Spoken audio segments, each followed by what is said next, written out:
Welcome to my YouTube automotive channel. In today's video I have a 2019 GMC Terrain and I will show you the location of starter fuses and relays.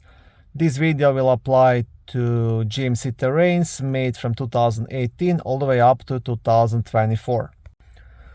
In case your GMC Terrain is not starting and you suspect starter problems, always first check the easiest, and those are the fuses and the relays.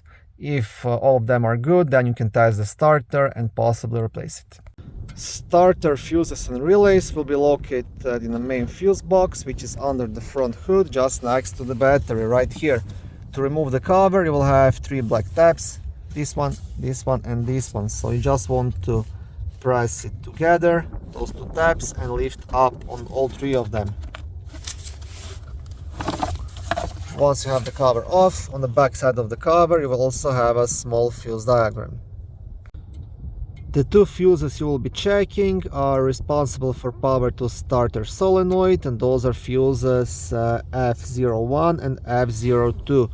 So they will be in the bottom left corner, so 30 amp and 40 amp. So check those two fuses.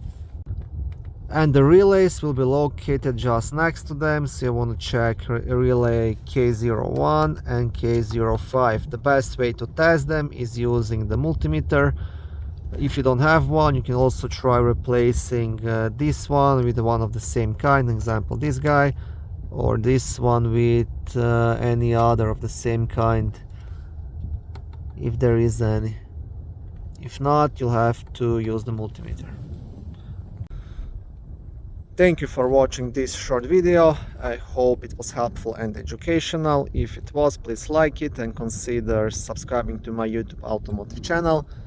On my channel there is lots of how-to videos, do-it-yourself videos, car reviews, product reviews and other similar automotive topics.